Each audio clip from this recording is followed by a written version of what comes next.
Adequate notice of this meeting has been provided to the Co-Star, the official newspaper of the Borough of Belmar, and the Asbury Park Press on December 11, 2024. A notice of this meeting was posted on the bulletin board of the municipal building. Take roll call. Councilwoman Donovan? Here. Councilwoman Kinney? Here. Mayor Buckafusco? Here. Councilman Rondinero? Here. Councilman Levis? Here. Please stand for the Pledge of Allegiance. To the flag of the United States of America and to the republic for which it stands, one nation, under God, indivisible, with liberty and justice for all. Please remain standing for a moment of silence for our troops, their families, first responders, and also passing of a longtime Belmar resident, Patrick O'Donnell.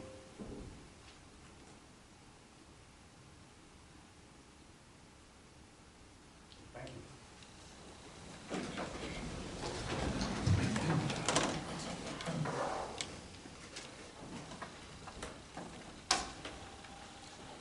Tonight, I believe we're going to start off with a workshop discussion on our roads and infrastructure projects that are in process of being completed now, working on, and what we have planned for the future.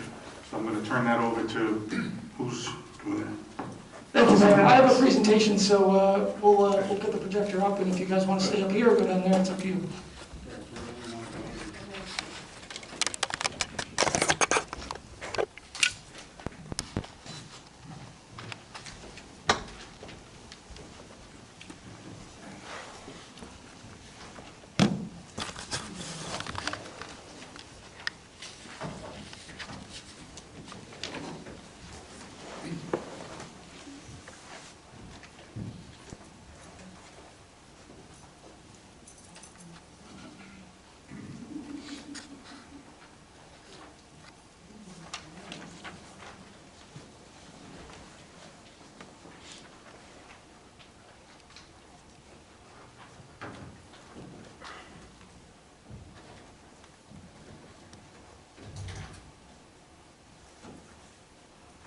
All right, so today we're going to talk about, as the mayor said, just some of the infrastructure projects that have been completed, what's in progress, and what's planned for the future. Some of the projects we have planned for the future are a little more concrete than others, but we just wanted to give you a brief overview so you could sort of see, I hear a lot of questions, when is my road getting paved, or when is this getting fixed? So we just wanted to give a brief outline sort of to show everyone in the public what's going on and when they can have sort of expectations for when these projects are going to get started and when they're going to be completed. So we'll talk about sort of the mission that we have for infrastructure and why we're doing it. We'll look at the current problems we're facing. We'll look at the completed projects, current projects, and future projects. So our overall mission is to enhance the quality of life for Belmar residents by ensuring our infrastructure is strong, resilient, and accessible for all. That's pretty clear cut. That's what a lot of towns are trying to do, and that's what Belmar is trying to do for you.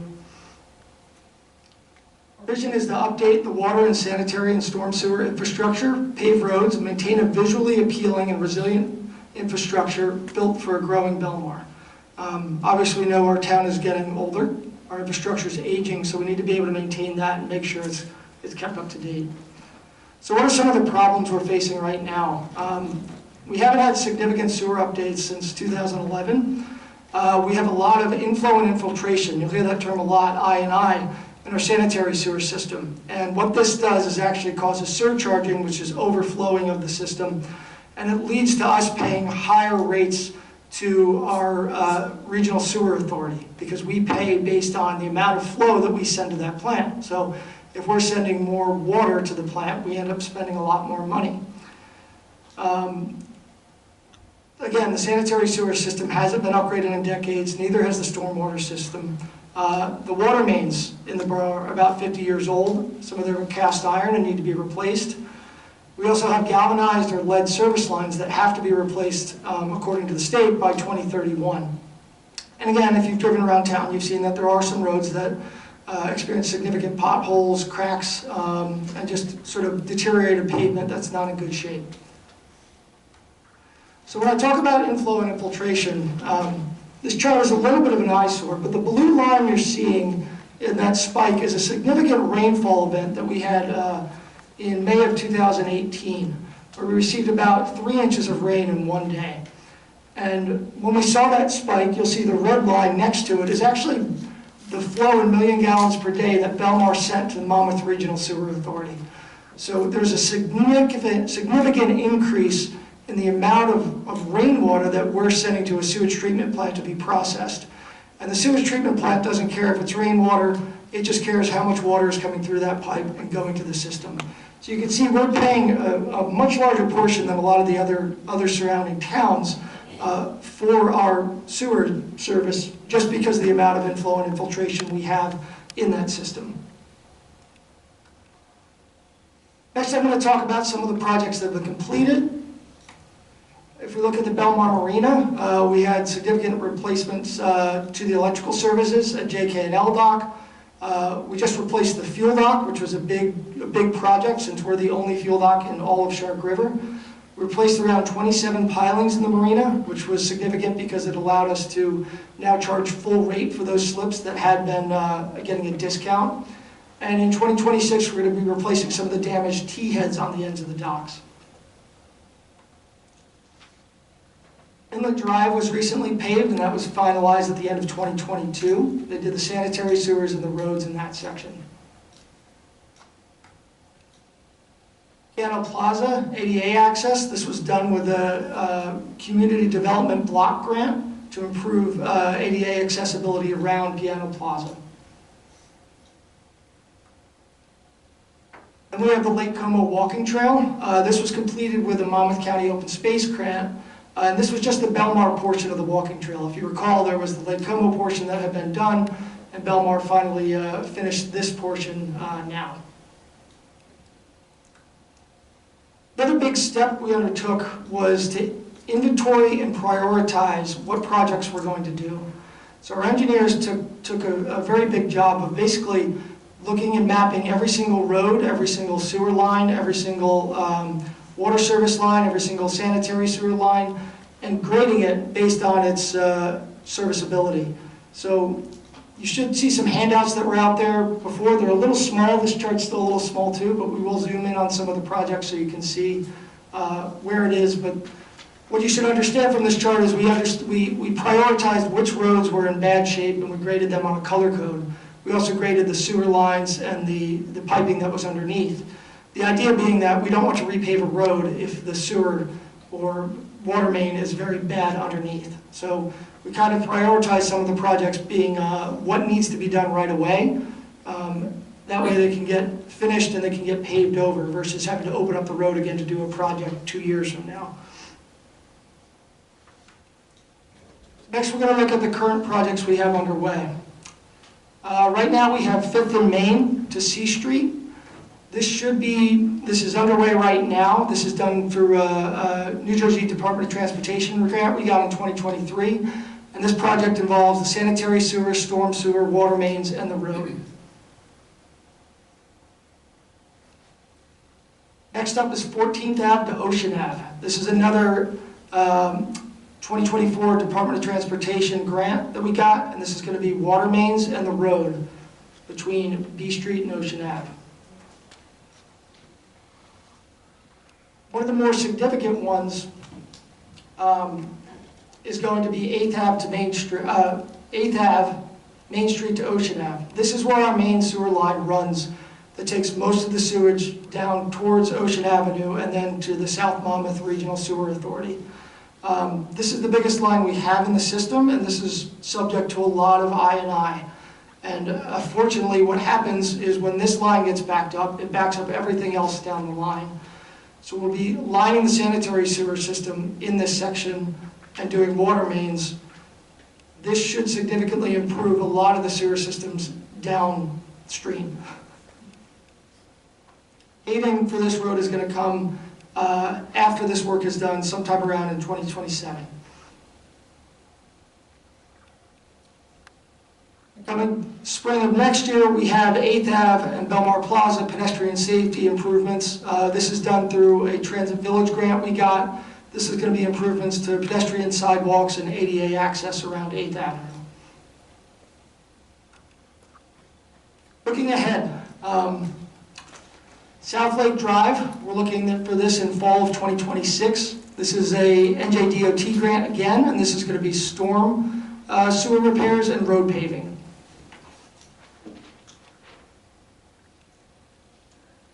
Another big one is 13th Avenue from Main Street to L Street. This will include L Street, K Street, and 14th Avenue in this section of town.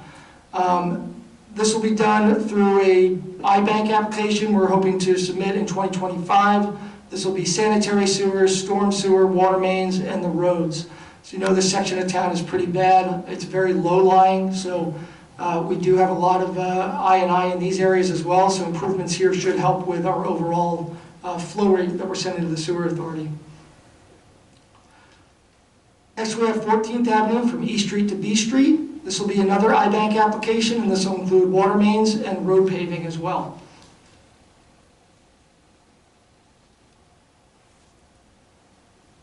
Next we have the other portion of 5th Avenue from C Street to Ocean Ave. This will be late 2029. We're planning to do this. Again, we're looking to do this through an NJDOT grant. Water mains and paving will be the scope of this project. Further on, we're looking at 4th Avenue, basically from Ocean Ave to the lake. This will be, again, water mains and paving of the road. 3rd Avenue, late 2029, we're looking to do, again, water mains and paving of the road. Again, you'll see this, if you can see it on your map, the tan yellowish sections are the roads that are in the worst condition. Green being good, blue being slightly less, purple being poor, and tan yellow being the worst.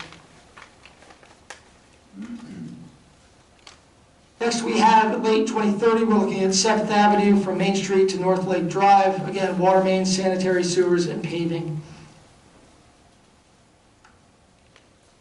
Also in late 2027, we're looking to do another I-Bank application this year to refurbish and paint the water tower, which is in desperate need of, it still has the old Belmar logo on it. So this is a project that will be, I'm sure everyone will be very happy to see completed.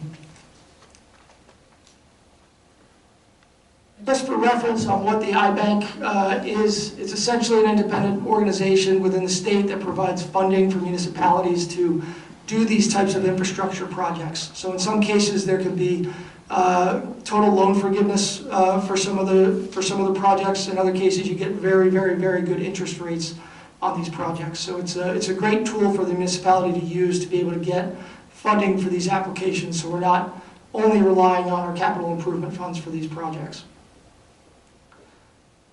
That's all I have. If we have any questions from the council on any of these projects, we have Jim Morsis, who's our borough engineer as well, who's able to answer any questions we might have. Go ahead, Jody. Just because I live on 10th Avenue, what about those streets right in the middle there? 10th, 9th, 11th, some of the other purple roads? Yeah. So I'm assuming later, after 2030, we tried to build out a plan as much as possible, accounting for as many details as we could. A 10-year plan can be hard to keep sometimes because things happen in 10 years. So these are projects we have planned based on what we think we can afford based on our capital budget. So we'll continue to add, this is something that should be revisited every year, so we can continue to add projects down the line. When this gets done, it shouldn't just be, mission accomplished. This should be a document and a process that continues year after year, so as we take projects off, we add new projects on.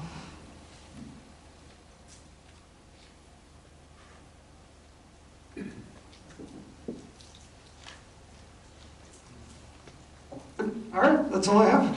Thank you.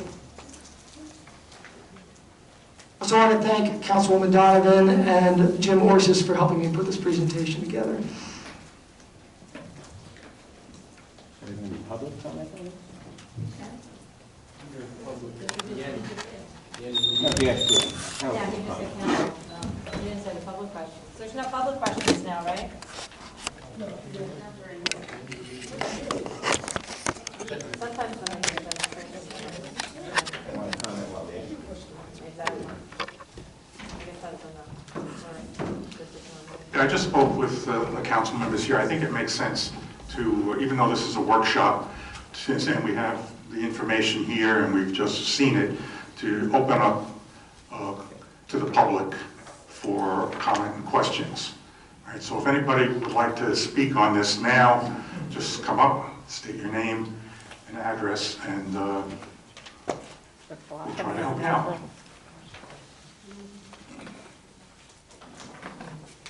Anita Buckley, First Avenue. Where are the lead lines that need to be replaced? On the chart, I don't. I can answer the company. Yeah, so, Green dots. The little green dots. Little green dots. Yeah, on the chart. And are they, are scheduled to be replaced, or do they go with one of the projects? yeah, we have to have them all replaced by 2031. Okay, Anita, do you want to use? I'll have to get paper. Hey, you back? No, is it good to see you?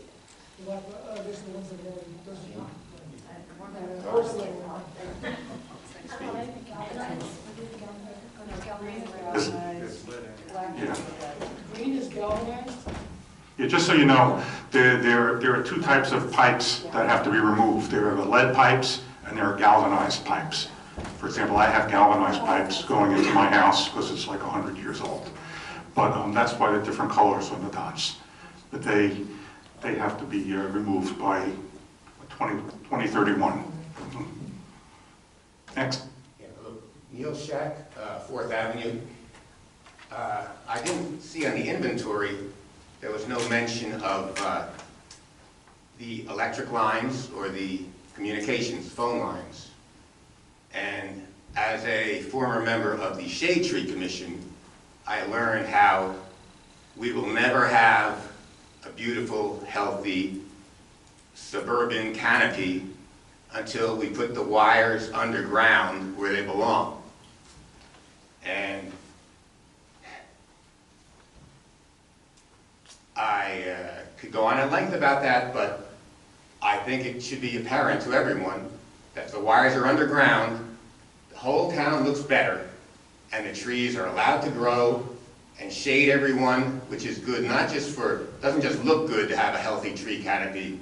There are many advantages, reducing flooding, for instance, improving the air quality, and you can have it as long as the wires are there, because the electric company has legal priority over our trees. They can cut back our trees as much as they want to make way for their electric lines. So the lines need to go underground to have the best Belmar that we can have. And any time that the streets are being opened, it's a lost opportunity if we're not using that to put the wires underground. So I thought I would comment tonight while you have your experts on hand in case they have anything they want to say that my idea is hopeless, it can never happen, because it would sure make Belmar better if the wires were underground. Thank you. I mean, I agree with you, but as you said, we don't have control over those wires. The stuff that we presented tonight are things that the borough has direct control over. The sewer system, the water system. We can't, unfortunately, tell JCP&L that they need to put their lines under the ground. I mean, I'm correct with that, right? I mean, there's no way that borough can mandate. We do have an ordinance. Neil, if I just want to ask, no, this does that isn't- matter for state legislation then? this was supposed to be about I just want to ask infrastructure. if it's a matter for me to refer to my state legislators. Yes.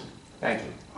But, you know, the thing is, it would be great to have everything underground, and we have an ordinance that requires new construction that the lines to the homes be underground, but they're still coming out to a pole somewhere along the street. So that's to answer your question. But Thank you. yeah, we don't have authority over that to do that. Any other questions? Mr. Creamer? Eugene Freeman, 4th Avenue. Just a quick question about lead water line. Is the town, the cost associated there, you know, to that replacement of those lines, is the borough going to pick up the cost of the so-called service lateral that goes from the street to the home, or is that the homeowner's responsibility? I'll let our engineer tell you. Thank you. So that's a very good question. One of the things that we've been working with the borough on and with Public Works on is with regards to not only the costs associated with lead service lines, but the process. So one of the other iBank applications that we're going to be applying for is for lead service line, lead and galvanized service line replacement. And through that program, we'll be able to leverage iBank money, which provides principal forgiveness. So in those instances, I would expect that it would be done at no cost to the homeowner. But if it's not an iBank project, currently, as is Fifth Avenue, the borough's replacing the line because we're doing the project, and we don't want to have the road ripped up afterwards. So the service lines, all of them, if they're old, are being replaced to behind the sidewalk. And then they'll tie into the property owner's service.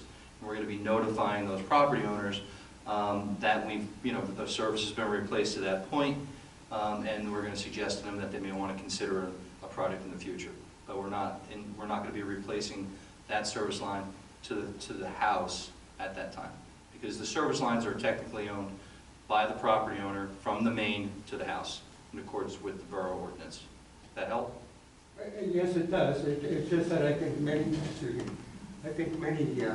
people have been approached by their homeowner's insurance company to bump up their policy to pay for the replacement of either water lines or sewer lines, and the prices are all over the place.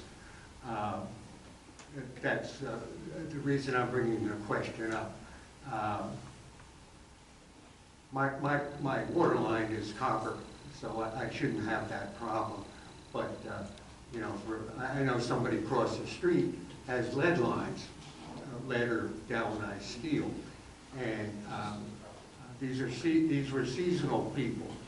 And if you have one iron pipe in your neighborhood that comes off of that same water main, if that house is unoccupied and people are not drawing water from the borough's water system, it can really mess up your laundry.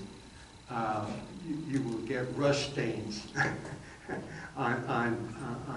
when you try to wash white clothing, especially work shirts.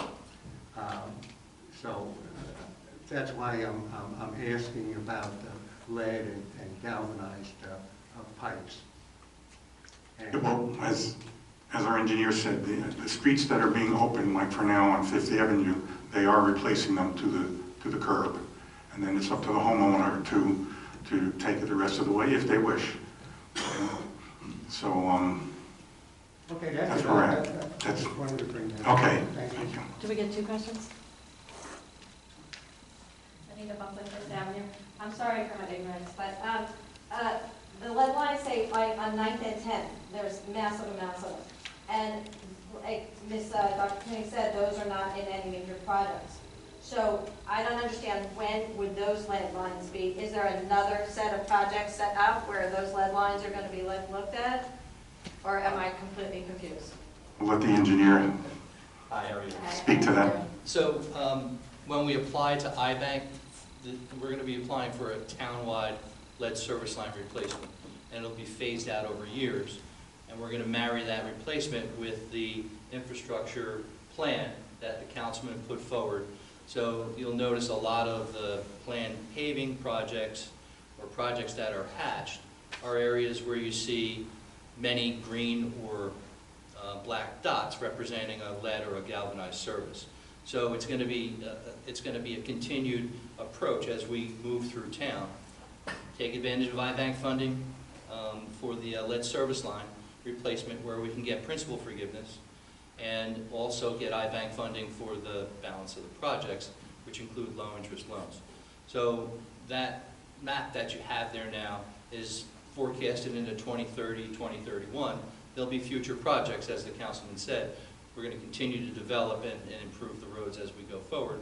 And that's all dependent upon available funding and grant funding that we can get. Okay? Okay, so, excuse my ignorance, but you're saying these major projects are covered and the lead lines are again, but unlike 9th and 10th, so there's no mention of like 9th and 10th, and these projects are already out to 2030, and we need to replace them by 2031. So are you saying we're going to create another sub-project and work along with these other major projects that he presented? There is another major project, which would be for the lead service line replacements. Okay, all right, I think I got it now, thank you. Okay? Thank you.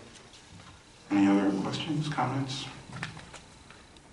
Okay, let's move on with the rest of the workshop. Does anyone have anything else they would like to say? Since we're talking about traffic and notice and streets and whatever, just want to let everybody know that the Main Street Bridge is obviously going to be inoperable very soon. The closure that the state has advised us of is from October 14th, 2025 to February 27th, 2026.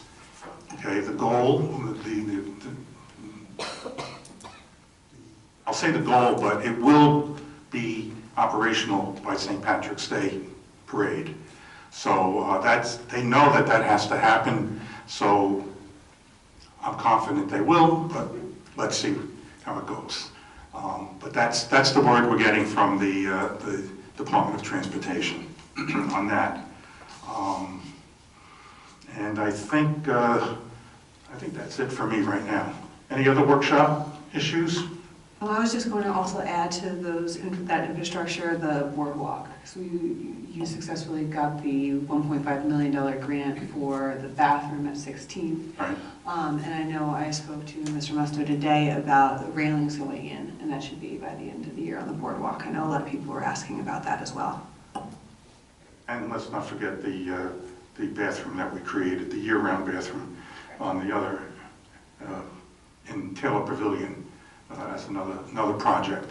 There have been many little projects that we don't have really time to go through, but a lot has been done throughout the town to help make things better for everyone. So these are the major things. No other workshop issues? Then I guess we'll move on to petitions. Mayor, I did not receive any petitions. Approval of minutes. Can I have a motion to approve the minutes of the September 9th meeting? I'll make a motion. Second. Councilman Donovan? Yes. Councilwoman Kinney?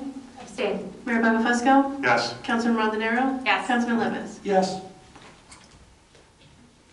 Reports of council. Councilwoman Donovan. First, I want to thank everyone we had two beautiful 9/11 memorials, one over at the BHA and one down on the boardwalk, and thank you to everyone involved.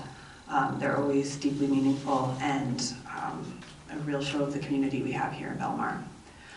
Thank you also to our staff, DPW, the police department, and our honorees, and of course to Father Ed and everyone at St. Rose for the San Gennaro Festival and the beautiful mass there that day. The Harbor Commission is working on a review of our rates for next year and consulting with experts to authorize a system that's transparent, predictable, and fair. Thank you to everyone working very hard at that. The Environmental Commission is working very hard on their grant work. We are meeting this Thursday with the Army Corps of Engineer on the Silver Lake Planning Grant. I have been meeting with the coalition concerned with the Shark River. We are applying for a grant through the Resilient New Jersey Regional Planning Grant. That's on a team with Neptune, Wall, Avon, Neptune City, along with Monmouth University's Urban Coast Institute, the American Littoral Society, and under the auspices of the county, along with the Shark River Cleanup Coalition. So I want to especially thank members of our Environmental Commission and DPW for sitting down with me for a very long time as we walk through that grant application. A couple other quick things around town. September 24th, we have Senior Ones and Handsome Devil Car Show. The 26th, we have the Friends of the Poor Walk that through St. Vincent de Paul Society. And on a separate note, there are a lot of people going through really hard times here, and I know I, for one, love giving for organizations that provide direct services. And if you're looking for something local that's helping people here in need, please consider donating to St. Vincent de Paul Society. They do really, really great work. September 27th and 28th is our town yard sale. And on September 27th as well, the Environmental Coalition, along with Candide's Garden, will be doing a sustainable landscaping workshop down at Taylor Pavilion. Please check that out. And finally, with the Belmar Women's Club, there will be a fall craft show at Taylor Pavilion. And tomorrow, please go to check out the fundraiser at Jersey Mike's. 20% of all sales go to the Belmar Women's Club, and you can also use code JMGives on the app. Thank you very much. Thank you. Councilwoman Kinney. Thank you so much. I was disappointed I missed San Gennaro Festival this year. I did hear great things about that whole weekend, the Mass and the festival and the 9/11 tribute. I was at the University of South Carolina for Parents Weekend, which was very interesting, but I was sorry to have missed that. So around recreation, basketball sign-ups, registrations are happening now for K through 8 year grade kids. Youth Club is back, starting November 8th, Saturdays, grades 3 through 5 from 5 to 6:30, Saturday evenings, grades 6 through 8 from 7 to 8:30, so sign up for Youth Club.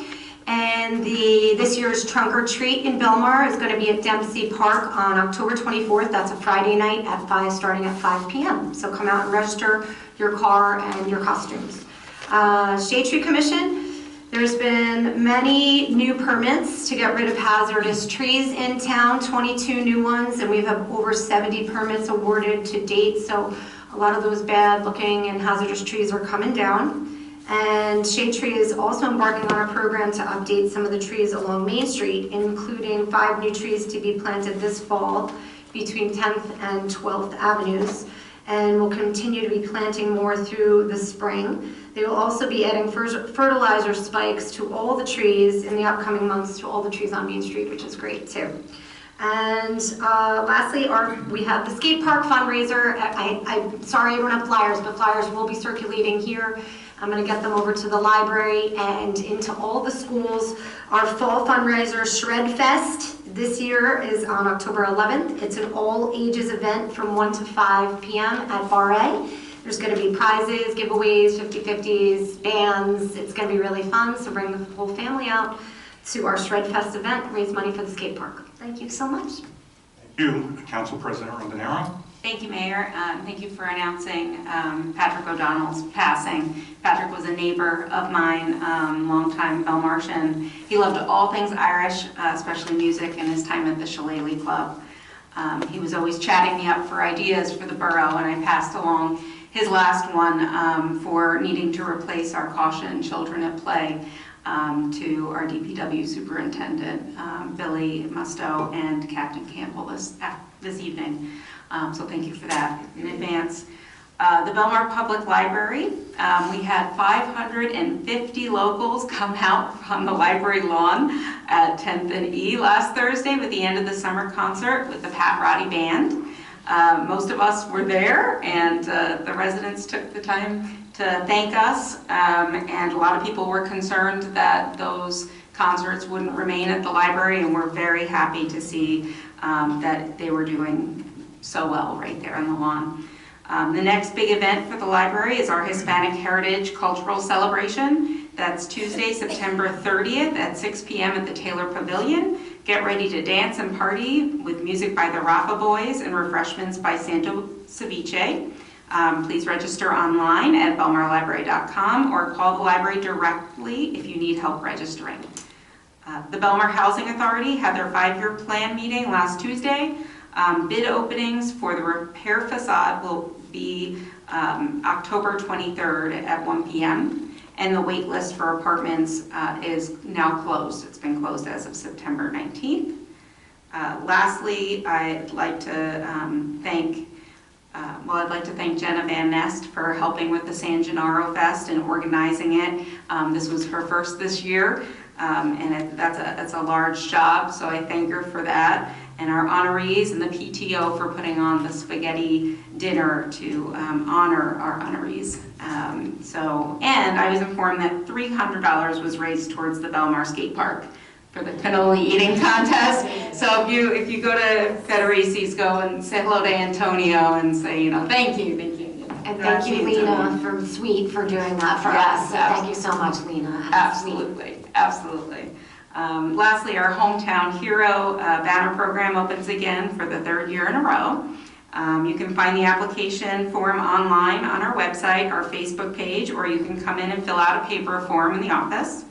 If you have a Belmar veteran or active duty military member and you'd like to commemorate them with a banner on Main Street, this is your chance.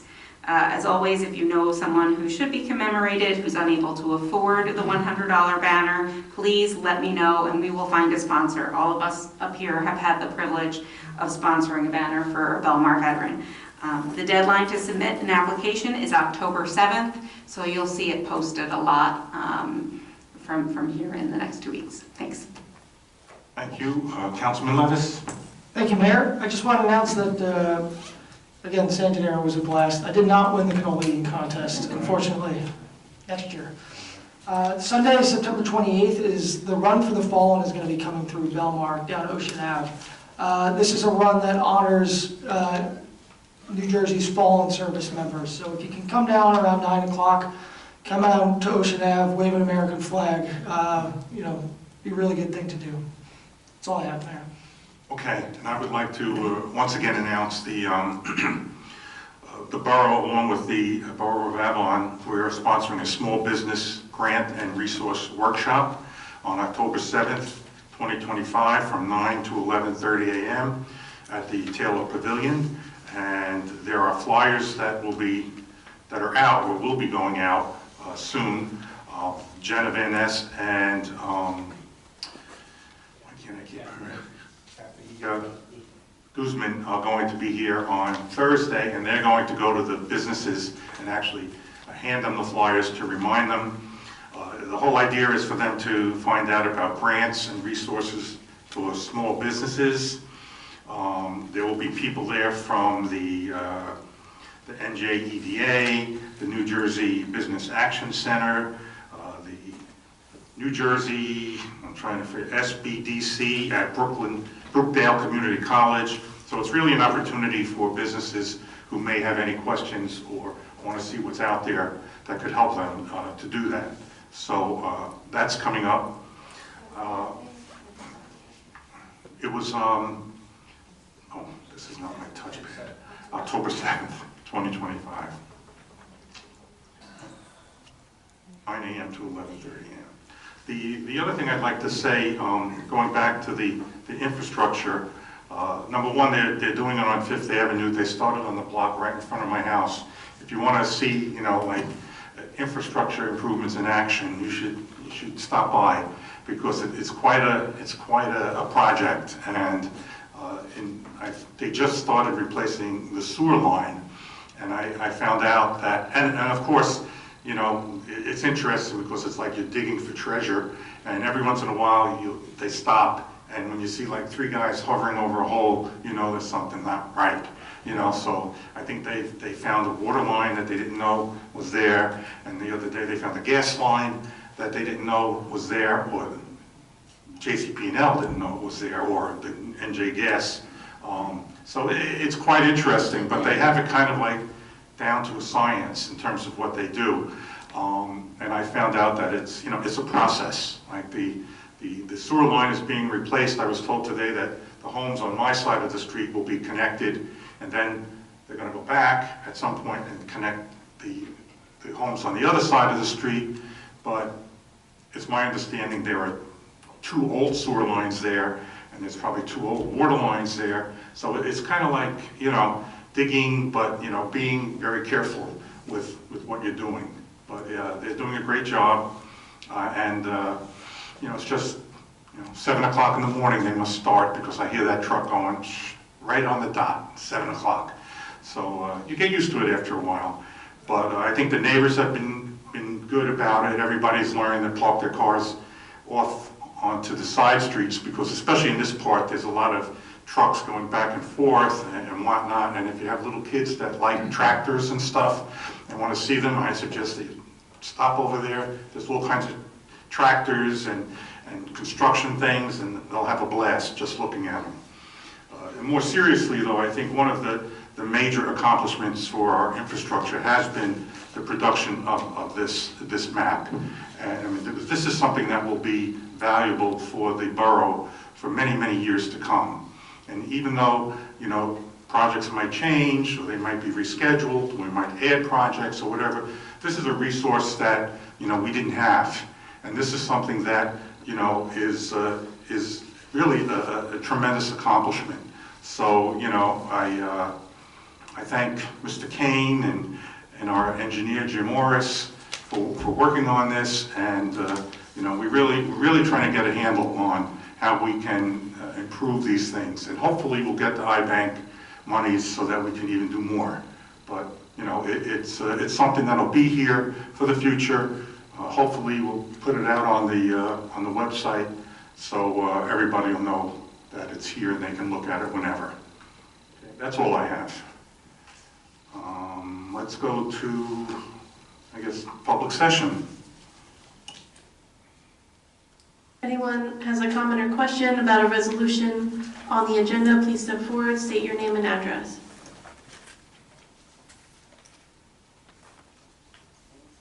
I have a motion to close the public session. Second. All in favor? Aye. Can I have a motion to adopt the resolutions as listed on the consent agenda? Motion. Second? Councilwoman Donovan? Yes. Councilwoman Kinney? Yes. Mayor Buckafusco? Yes. Councilman Rondenaro? Yes. Councilman Levis? Yes. Okay, next is ordinances. The first one is ordinance 2025-21.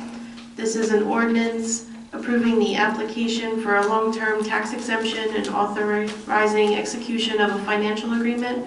This ordinance is open for public comment.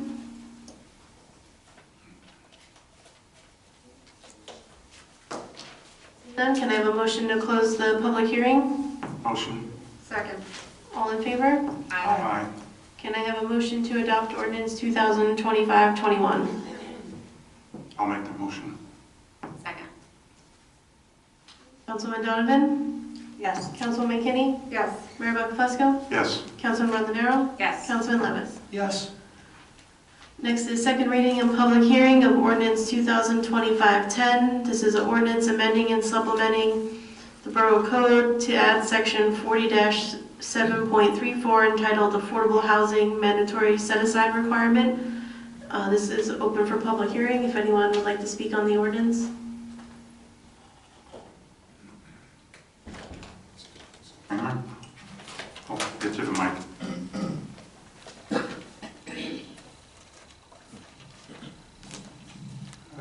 Eugene Creamer, 4th Avenue. Let's see, 2025-10, this is affordable housing mandatory set-aside requirement. The third, whereas the borough has determined that enacting a borough-wide mandatory set-aside ordinance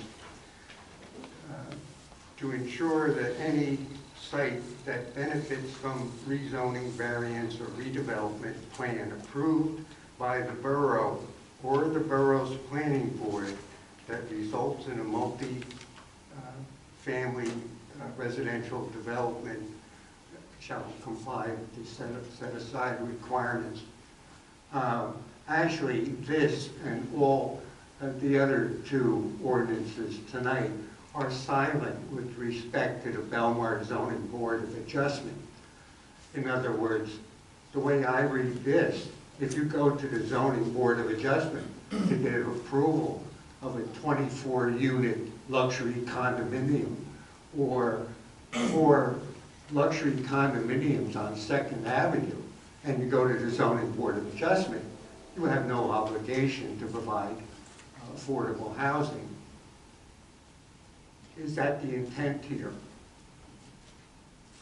Wait, I'm looking at the first sentence, and it says that this set aside ordinance to ensure that any site that benefits from rezoning, well, in essence, if you're going before the zoning board, they're in essence rezoning that property, so they would be subject to the set aside, at least that's the way I'm reading it. Excuse me, zoning board of adjustment does not approve rezoning. That's the purview of the Well, it says also variance, so the zoning boards do variances. Correct. So it says ensure that any site that benefits from variance that results in a multifamily development of 5 or more is subject to this. So I think that covers any decisions by the zoning board. You see that in the second sentence of the whereas? It's to ensure that any site that benefits from rezoning, variance, or redevelopment plan approved by the borough or the borough's planning board that results in multifamily development. Yeah, by the borough or the borough's planning board. The zoning board of adjustment is not the borough, and it's not the borough's planning board. But they still, I think you still have to go by what the variance, the fact that it says it's a variance. I mean, it could be maybe more clear than saying that it's coming from the zoning board, but I think it's clear. Mayor, it clearly says approved by the. I don't think you even need that, to be honest with you. I think I could cross that out and say variance or redevelopment plan, and then just say that results in a multi-family residential development of 5 or more. I think the verbiage that says by the borough or the borough planning board is really, it's not even necessary in that sense. But I'm not gonna. What's that? We're talking about whereas clauses in the resolution? Yeah. Well, they're not going to control anything anyway. Here we have our legal opinion. It's the ordinance that controls. Yeah, can you just expound on that so we all understand? Right, it's the content of the ordinance. The whereases are nice to have in the ordinance that you are adopting because it gives the reasons why you're doing what you're doing. But the codification, those whereases aren't codified in our ordinances. So it's the ordinance itself that would control and not the whereases. Later on, when people look at what they can and cannot do, they will not go to the whereases.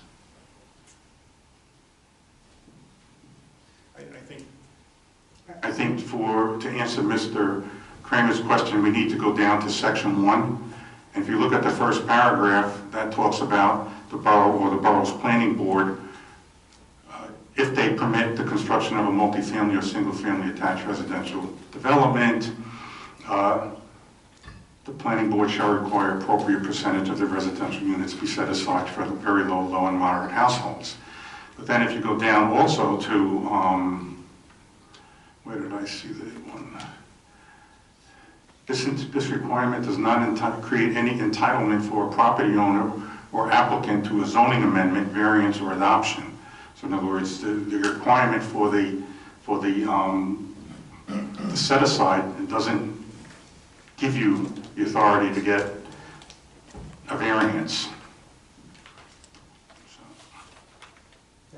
That's correct, and I agree with you, Counselor, that the whereas is not actually being codified. But under section 1, you mentioned Mayor, it says if the borough or the borough's planning board, that's exclusive. That is either the borough or the borough's planning board. The ordinance is silent with respect to the zoning board of adjustment. And well, the question I have is, can the zoning board of adjustment, and this is for our lawyers, can the zoning board of adjustment say that through their action that a developer or someone trying to build something is not subject to this ordinance? That's the real question.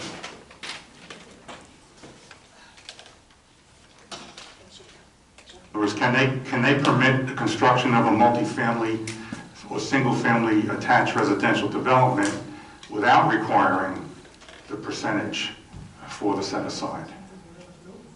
That's the question I think Mr. Kramer's asking. That's correct. Right. In other words, go to the zoning board of adjustment. You're going to avoid all this, the way it's written.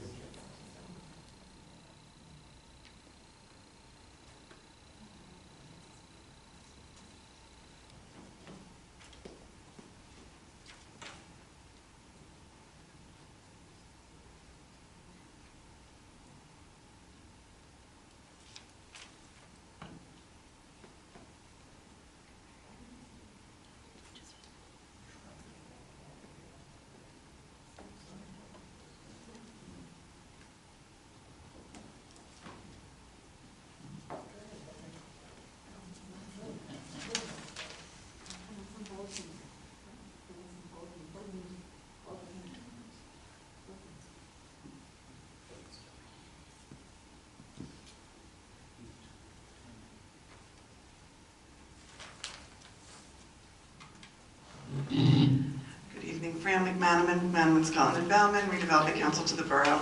I think Section B addresses the issue regarding it's all-encompassing. This requirement shall apply to any multifamily or single-family attached residential development, including the residential portion of a mixed-use project, which consists of 5 or more new residential units, whether permitted by a zoning amendment, a variance granted by the borough's planning board, or adoption of a redevelopment plan or amended redevelopment plan in areas in need of redevelopment or rehabilitation.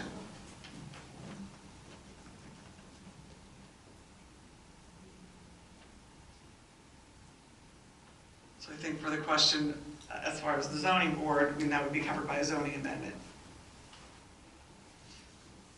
Yeah, but the zoning board has no authority to change the borough zoning. They have the authority to grant variances, but not to change the zoning. I guess my question is, and it shows a little bit of my lack of knowledge about the zoning board, is if somebody's building something, why would they go before the zoning board? Isn't the process you go before the planning board? Well, I mean, is there a situation where I can apply to build a 10-unit structure, go before the planning board, and then somehow after that go to the zoning board and say, well, no, I don't want to be subject to the set aside? No, you could in any one of our residential zones where we don't permit multifamily, you could make an application for multifamily, and you would be in front of the zoning board of adjustment because you need a use variance. So you wouldn't have to be before the planning board in that circumstance. I have a member of the zoning board who might want to weigh in. Why don't you state your name and all that. Barry Lubin, 15th Avenue, and also the zoning board. We on the zoning board come up with these questions about legality all the time. Would it not be easier to word in there? One example would be the ongoing 12th Avenue. That was zoning board, and that is a 24-unit or thereabouts condominium building that is, I believe it's okay for me to say, because it's gone to the Supreme Court of the state. Wouldn't it be easier here, everywhere it says borough, planning board, put in zoning board? Because we do have the authority to see in the, planning board sees in the redevelopment zone, Seaport, all that, but in the residential areas, we see it. So, bless you. Not being an attorney, but I just think it would be easier if you just wrote borough, planning board, and zoning board, because we are a separate entity. And we will, at one point, come up with something with 10 to whatever units that minimum is. It's 5 units. It's 5 units, Yes. okay. Yeah. I mean, I can picture one in my head Yeah. that's gonna come to us at some point. And there's gonna be more that are gonna come to us at the zoning board. So the simplicity again is just add the zoning board to that, because we don't issue amendments, we issue C and D variances. Thank you for that, yes. Okay. Yeah, I mean, certainly the council can consider amendment on the record this evening for wherever the ordinance reads borough or the borough's planning board to add or the zoning board of adjustment. As I'm reading this, I think part of the confusion also is the term zoning amendment. I don't know exactly what that means. Part of me thinks that really means a variance,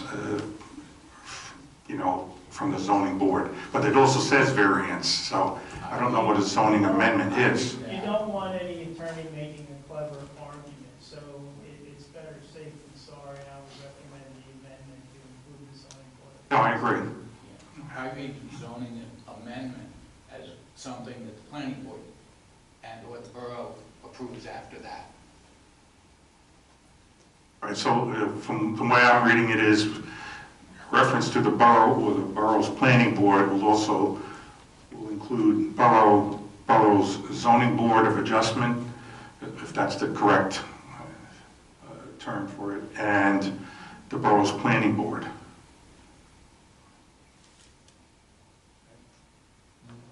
We can proceed with that? Yeah, I don't have any problem with proceeding. I don't Okay. think it changes the intent of the ordinance in any way, it simply clarifies it. Okay, so anywhere in the ordinance, even in the whereas, where it says the borough or the borough's planning board will include the borough's zoning board of adjustment. We don't need to amend the whereas. Just what's going to be codified, because that's what's going to be in the ordinance, and that is what is going into control. Do we need to have some kind of an agreement on that first, or is that just part and parcel of approving be part of the ordinance? Adopted as amended. Okay. Okay, I guess we're at the point where well, were there any more comments? Yes. Yeah, Gene Kramer, 4th Avenue. Condition G under section 1. Same ordinance? Same ordinance. Yeah, this is 2025-10. It says, for all inclusionary projects, the appropriate set-aside percentage shall be 20%, or a minimum of 1 unit. The affordable housing plan for so-called Mediterranean project, that required, I think the final number was 20 built, 10 paid for, or 30 affordable housing units. And 198 were to be built, total number of apartments. That's closer to 15%. Now, this is being written for the general public now. This is regulating the general public. Aren't we entitled to equal treatment under the law, by federal law, the 14th Amendment? Everybody's supposed to be treated equal. Now, why is some outfit getting away with 15%, whereas every other property owner in town is going to be mandated 20%? I'll let you answer that. These are for all projects going forward as of the effective date. Those projects that you're referring to, the Rapetti project and other projects that have been approved by council and with agreements and settlement agreements executed, those will not be impacted by the requirements of this ordinance. So those projects were negotiated as part of settlement agreements, which were part of the borough's declaratory judgment action to satisfy their third round housing obligation. So those have already been resolved and settled before this ordinance went into effect. Anything moving forward will be subject to this ordinance. In other words, everything in town now will be required to come up with a 20% set aside, either by building or paying. Any project that has 5 units or more, yes. Okay. Gee, how did we negotiate down from 20% to 15%? In other words, that agreement was a bad agreement. Previously, traditionally, it's been a 15% set aside for rental units and a 20% set aside for for-sale units. The borough is taking an aggressive approach by making it 20% across the board to address affordable housing obligations. But traditionally, it has been 15% set aside for rental units. Okay.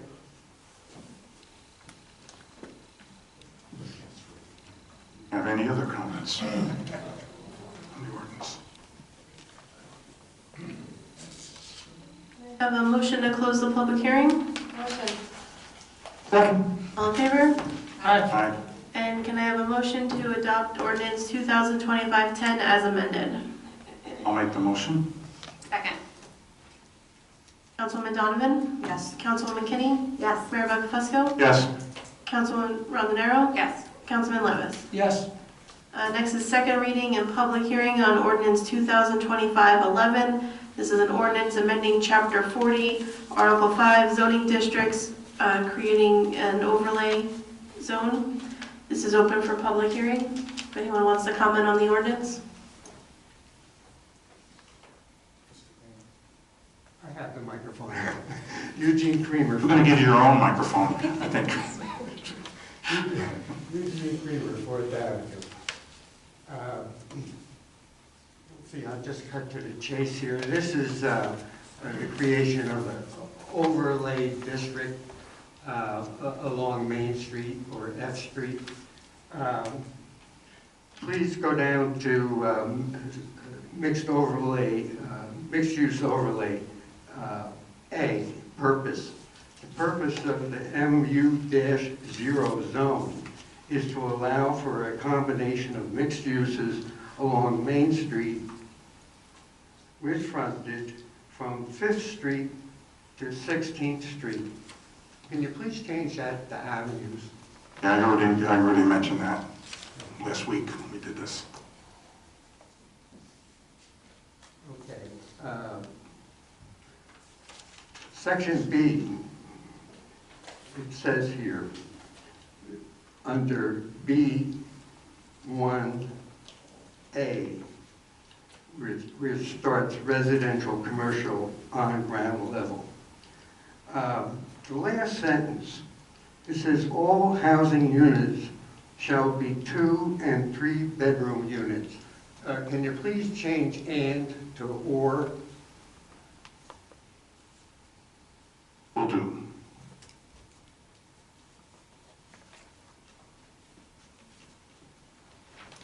I have a general question about this.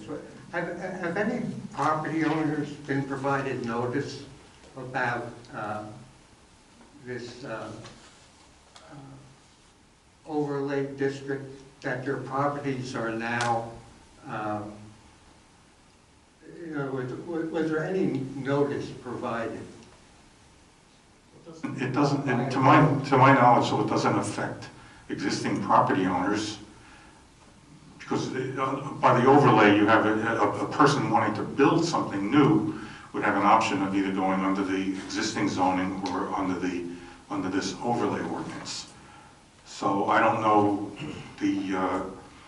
necessarily the way it would affect an existing property owner. Am I right? That's correct. There is no requirement for notice, and this is an overlay zone, which means that the underlying zoning is still in place, and it just provides the option if someone wanted to utilize the benefits of this zoning for a project. Okay. but the impact would be that a property owner would be unaware that until confronted with it, that he may have 5 additional residential units living next door, right? There's public hearings and the ordinance, it's adopted like any other ordinances and provided the notice like any other ordinance would be provided, notice of any other ordinance would be provided.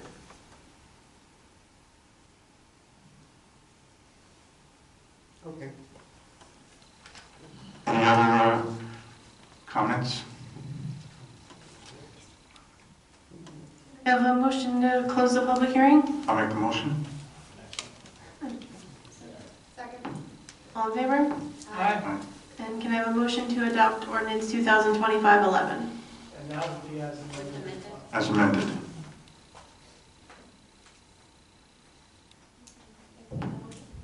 I'll make the motion. Second.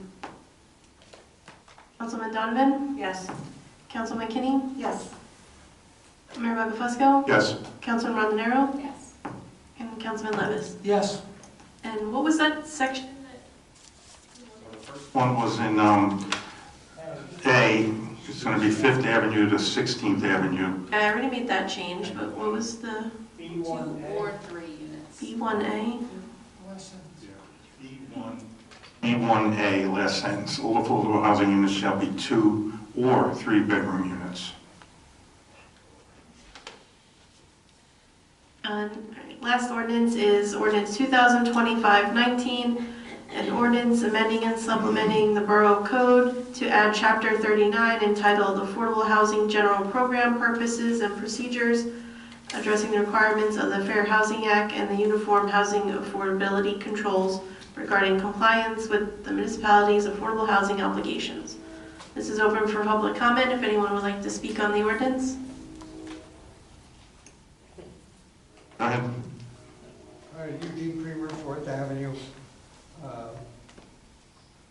Please turn to page 16.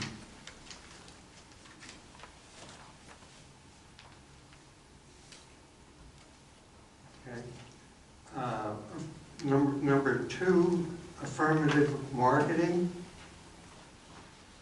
And it says, conducting an outreach process to affirmatively market affordable housing units in accordance with the affordable marketing plan of the Borough of Allenhurst. You didn't hear that we just changed the name of the borough last week? No, just kidding. It should say Belmar, obviously. Yeah, thank you very much. But it's kind of interesting there. I did look up, Allenhurst, by the way, is a town just north of Asbury Park. If you're going up along the ocean, if you blink your eye, you passed it. And it's got a population of about 500 people. Actually, I think their town government is comprised of 3 people, and very streamlined form of government. However, they took a very unique, a very interesting approach to the affordable housing obligation, and they actually, like Spring Lake, bought a property and are converting it over to affordable housing. But it was a bad example to pick or even to put into here, because likewise, they do not have a zoning board of adjustment. So I found no wisdom in their ordinance whatsoever. And yes, this should be changed to the Borough of Belmar. Thank you. Anyone else have any comments? Here. I have a motion to close the public hearing. I'll make the motion. Second. All in favor? Aye. And can I have a motion to adopt ordinance 2025-19 as amended? Motion. Second. Councilman Donovan? Yes. Councilman Kinney? Yes. Mayor Buckafusco? Yes. Councilman Rondinero? Yes. Councilman Levis? Yes.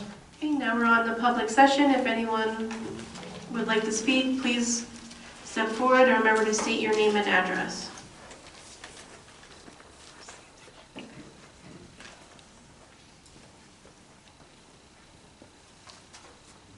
Okay, Neil Sheck, 410 4th Ave.